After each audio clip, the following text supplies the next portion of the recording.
Welcome back to another episode of the Corporate Cowboys podcast. My name is Alex. As always, your host. Today's proof of life. It's Thursday, April 13, 2023. And as always, you've got me for another 30-minute free consultation. Take this general opinion, really. I guess I could qualify it as a general opinion, right? This is general advice. It's not specialized. It's not personal. It's not tailored to you. So again, legal disclaimer, anything that we convey across this medium, across this podcast in the form of opinions or messaging, none of it should be construed by you, the listener, as legal advice, okay? Because you haven't retained us, you haven't reached out to us personally, so anything that we address and discuss in this podcast, you shouldn't rely on to any degree because you are not our client. The questions that we answer, we pull from various places, mostly Reddit and the internet, Reddit really, and we treat them as hypothetical clients.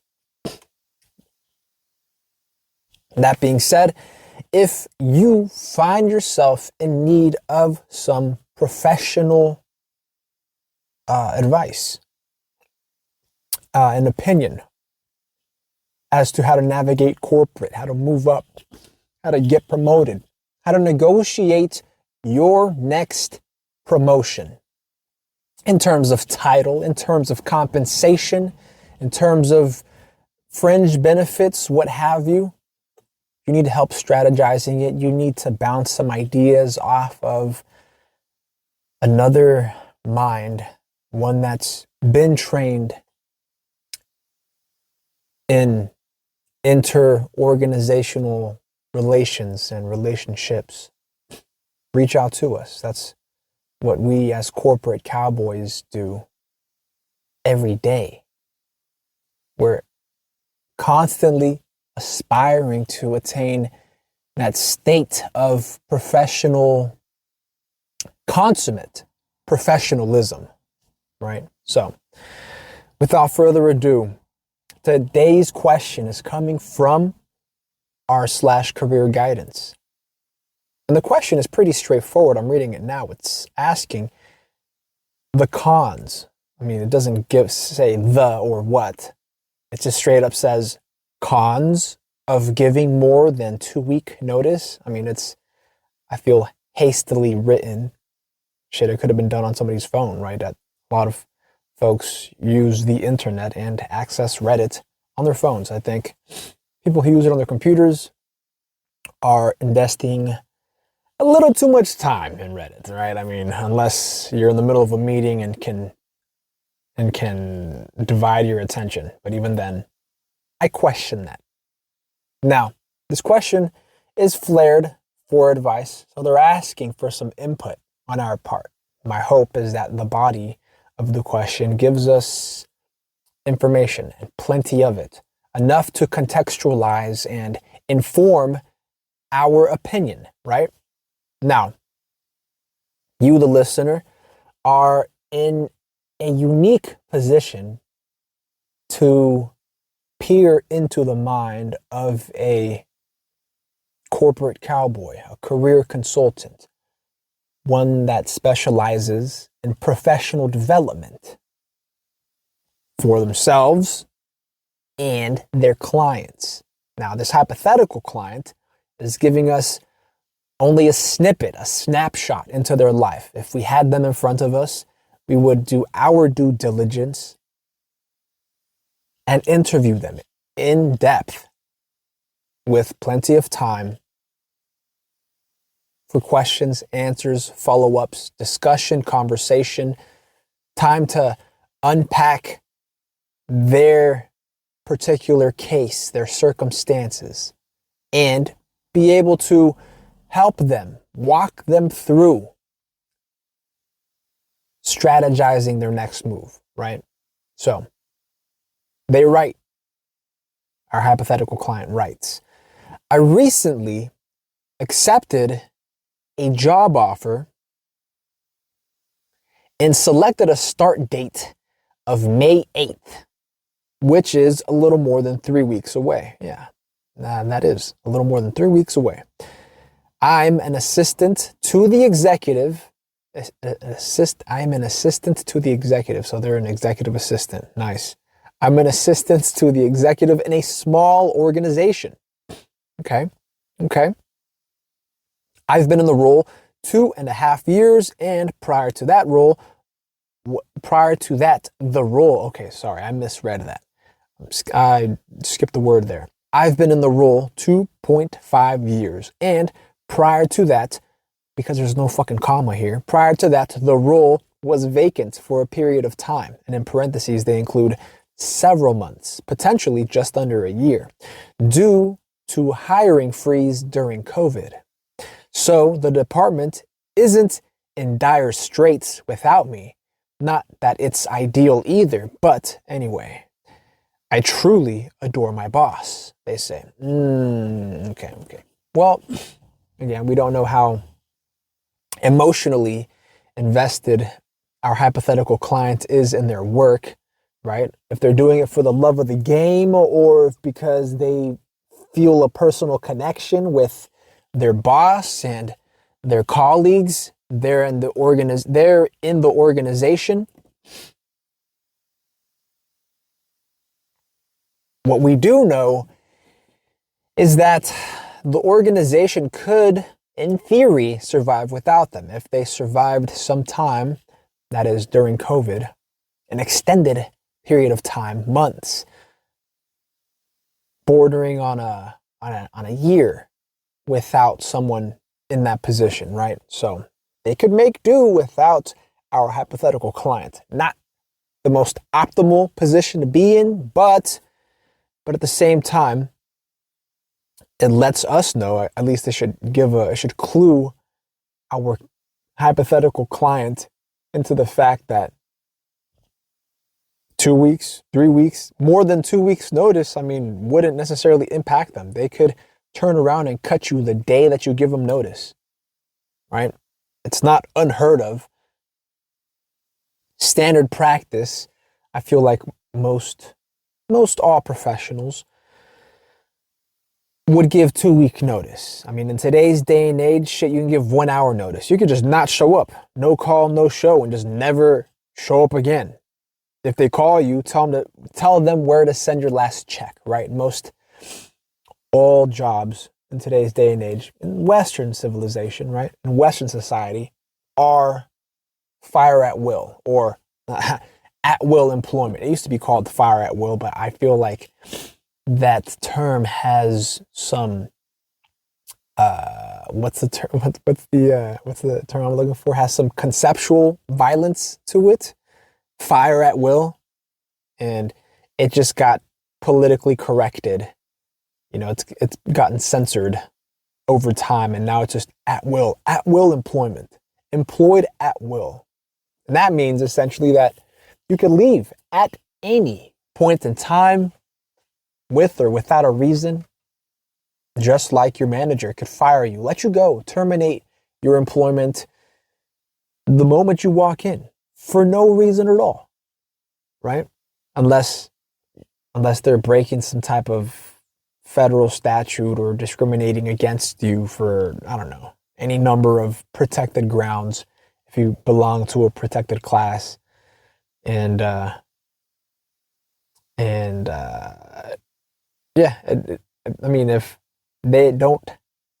they don't have grounds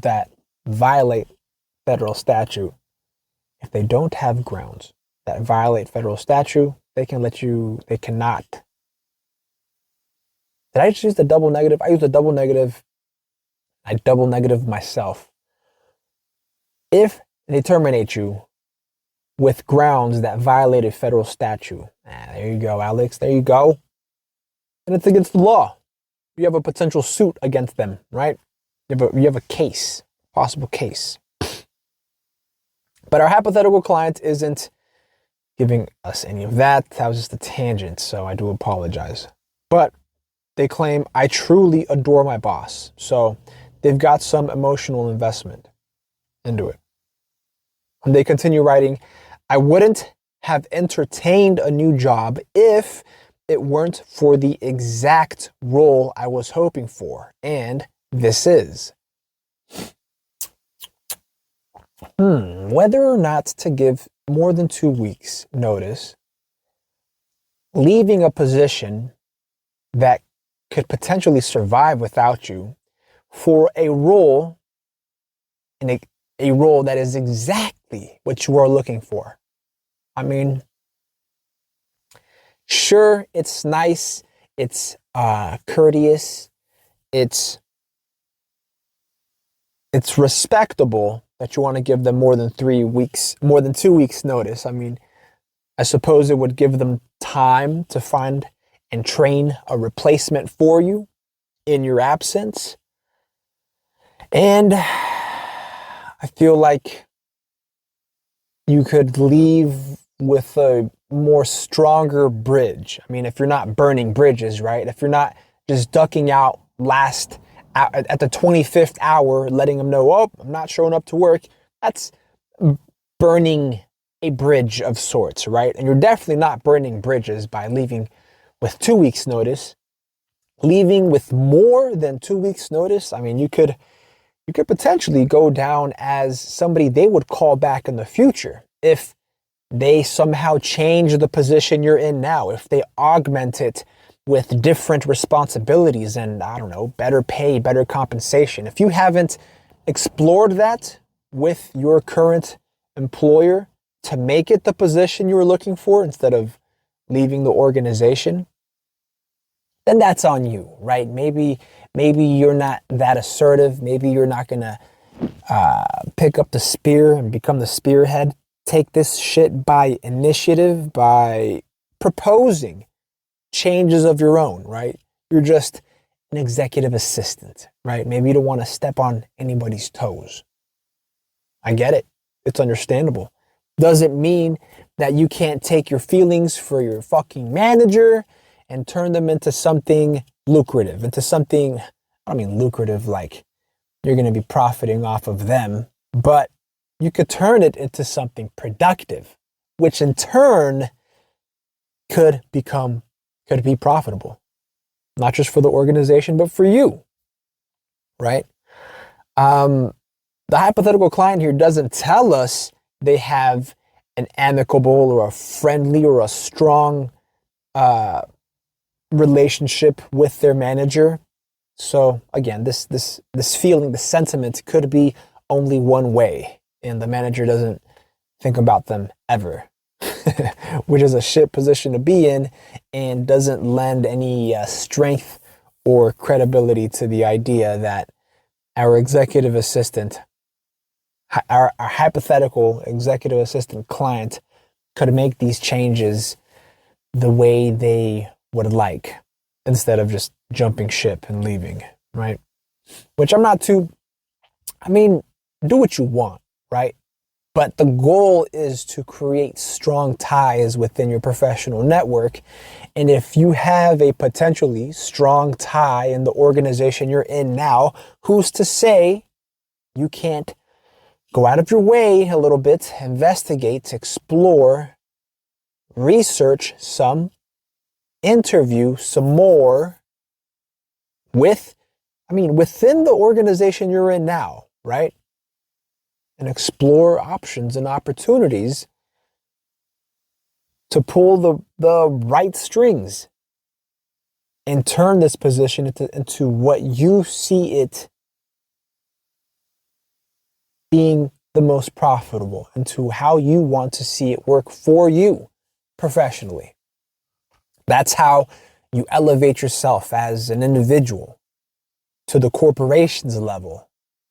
And that way you could work across with them instead of just working for them, right? You would necessarily elevate yourself from an executive assistant to one of the executives, if not a consultant to the executives or to the organization.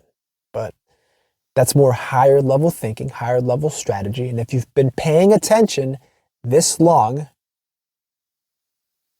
I pull out those gems every other episode. And that's what clients come to us for. Granted, there is some risk. There's always risk when you're making moves, when you're running and gunning, learning to shoot from the hip. There's always risk. Our rates are more than fair, and we help you identify and maximize these opportunities to develop yourself. And if whether or not you want to continue with the same organization, our goal is to help you develop professionally, or help the client develop professionally. I have to watch how I word things. I don't want you to think you're the client just yet. If you know us, you owe us, all right? All right, continuing. They write, should I let them know ASAP my intentions to resign to allow the additional time to begin recruiting and tying up loose ends? Okay, that's considerate. That's really considerate, right? We said that. That's respectable. That is respectable, especially if you've kept solid connections, a solid working relationship with your colleagues, with your manager, with the organization on the whole, right? It's not necessary, but respectable. They write, the chances of them letting me go is never none, but very unlikely. Plus, I wouldn't be in a financial crisis if they did anyway. Dog, I think this hypothetical client is just talking themselves into giving them that notice now, right? You could give them 2 weeks notice now, and just if it's 3 weeks, if it's a 3-week window you have, give them notice now. Take your 2 weeks up front and enjoy a week vacation, a week break. You're not suffering for money. You won't go hungry, or so you write here, right? You won't lack necessities. You've either got some form of savings or some form of help or assistance to tide you over that you could dig into. So I don't know what the holdup is. I think you could take advantage of the fact that you could cash in this, so any social capital you might have accrued while you were there, right? And either help train or help recruit and train, your replacement, or tie up the loose ends. And what if they do cut you off the next day, but you left on a positive note? I mean, that's always the goal, is to leave on a positive note. You never know when you might run into them again in the field, unless it's outright bad blood. Push comes to shove, blow comes to blow, and I don't know, you're using office supplies, office equipment against one another. That's some corporate cowboy shit, yo. It won't come to that necessarily, but it's respectable if you give it to them earlier. It's more respectable. It's more respectable if you give it to them earlier. 2 weeks, that's a standard practice, right? That's an industry standard in almost all industries. More than 2 weeks, we're talking because you're taking a special consideration to give them more notice. And they should recognize that in theory, but we need to have the hypothetical client in front of us to ask them to probe what the culture of the organization looks like, what the hierarchy looks like, and the relationships that they've kept, and what exactly informs this adoration they have for their boss. So they say the chances of them letting me go is never none, but very unlikely. Plus, I wouldn't be in financial crisis if they did anyway. They do not have a history of doing this to others. Okay, so they don't have a history of letting people go prematurely upon them giving notice. That's not a guarantee that they won't do it to you. But, given their track record And the fact that we're not in any type of social mandate or lockdown at the moment. I mean, your position isn't in jeopardy because of some what's the term called? Because of some respiratory disease protocol. So they finish off here. Other than the potential of getting let go early, that doesn't seem plausible. Are there any other cons of giving a 3-week notice instead of 2 weeks? Now, there is one glaring area that I haven't even tapped into. And I don't necessarily like to unless the facts or the client lends themselves into exploring the more nefarious side of corporate. As of now, we don't see any ill will or ill intent on either or from either party. So I don't necessarily want to explore the possibilities of skullduggery, backstabbery, and sabotage, right? It is possible, right? I did somewhat allude to it. If this adoration our hypothetical client has for their boss is only one way, it's not reciprocated at all. The boss could pull the rug from up under your feet, right? Could find, if they played into your hand and actually asked you where you're interviewing, if they wanted to keep you there with them, they could seek out your prospective employer and let them know, you're a piece of shit or unhireable or blackball you and trap you in a sense. Now, I don't like I said, I don't like speaking on that, especially when the questions are posed in a positive manner. But that is one other alternative to consider, okay? You, the listener, can take notes. If you want to learn more, reach out to us. We're happy to explore it with your circumstances. We're not going to hypothesize or speculate with the hypothetical client's facts here because we don't want to sow any of those seeds or spin up any of that karma, right?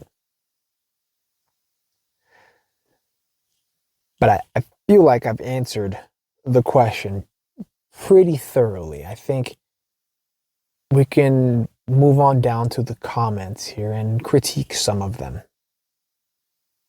Maybe the Redditors have similar stance on 2-week or 3-week or however many number of week notices. 2 weeks, like I said, is standard practice. Anything more is respectable, right? It's as if the employee is giving the organization an elevated degree of deference. It's like they hold them in higher esteem, higher regard, and not give them less than 2 weeks, right?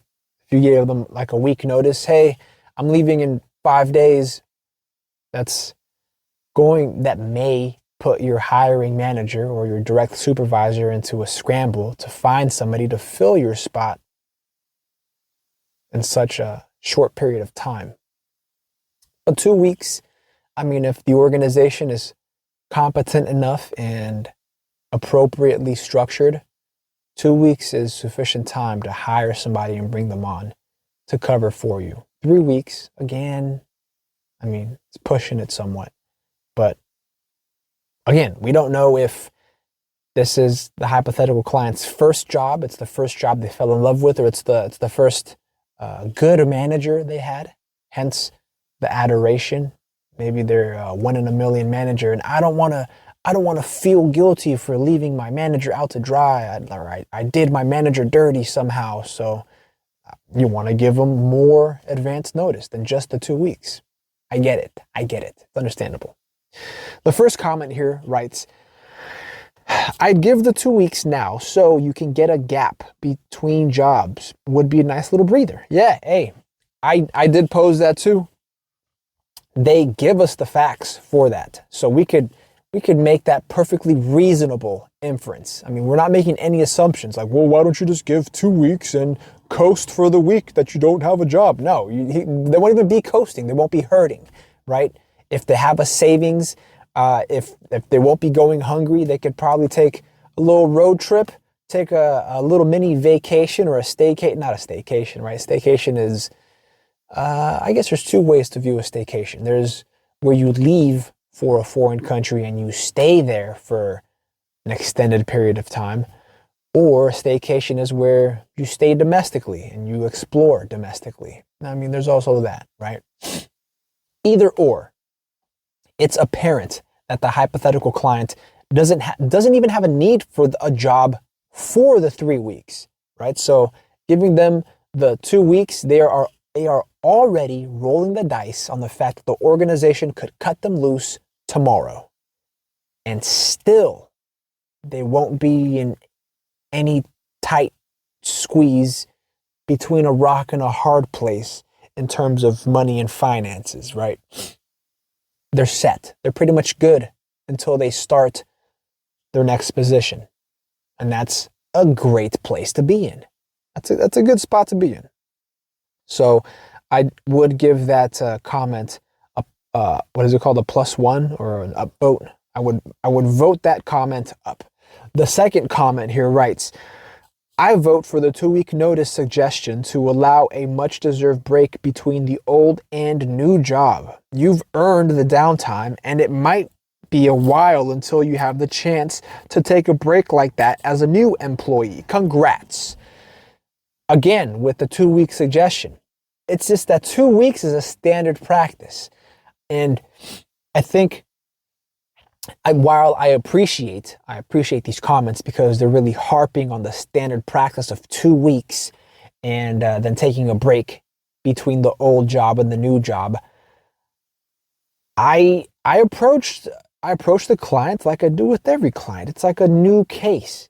And with every case by case, it isn't always open and shut. It isn't always black and white. And that's why clients come to us as corporate cowboys to inform an opinion with various angles. Can't say all angles. It's very difficult to cover. It's very difficult to cover all angles. And that entails extended engagement and higher rates because there's just more due diligence involved, exceedingly more due diligence, but it is possible. It is possible to get surgical with this shit.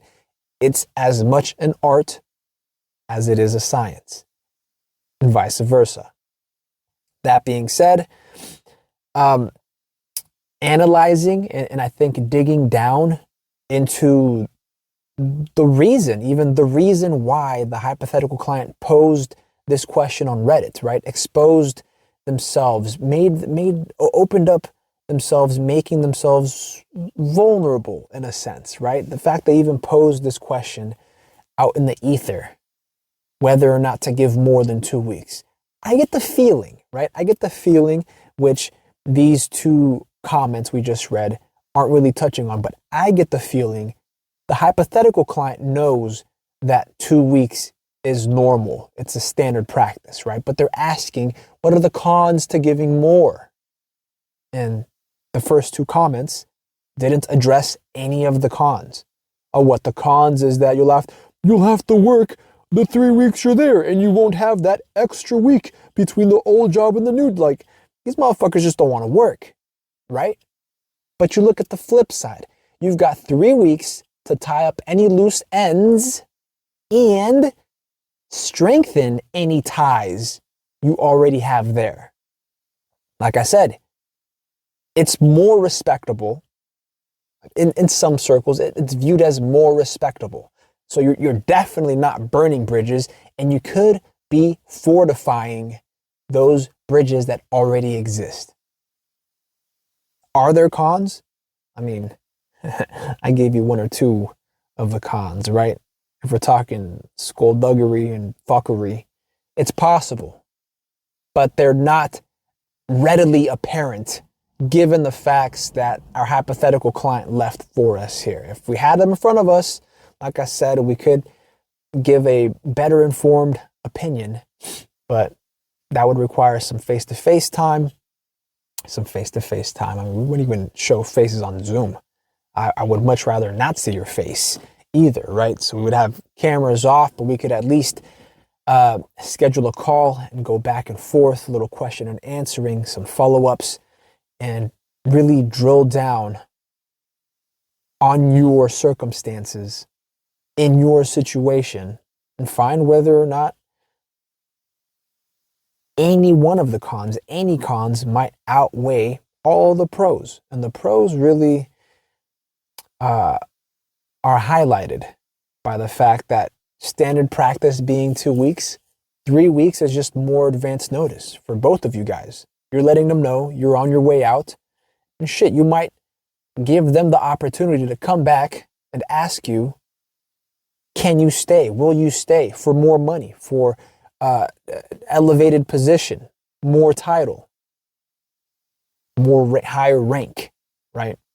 But if the hypothetical client hasn't explored that with their current organization, who's to say that they're going to start by negotiating a better position at the new place and their compensation, right? Like, I don't want to throw too much dirt on the hypothetical client, but it also seems to me that they haven't completely explored their options in their current position before making this transition. I get the feeling it's intuition at this point, and I've been right in the worst ways possible. Damn, there's a phrase I haven't used in a short while, I guess. I mean, I've said it in my mind, but verbally, being right in the worst way possible, it's a gift and a curse. But again, it's some corporate cowboy shit. When you can peer around the corner, when you can see around the corner, and you know how to apex properly, that's besides the point. No pun intended. Have a good one.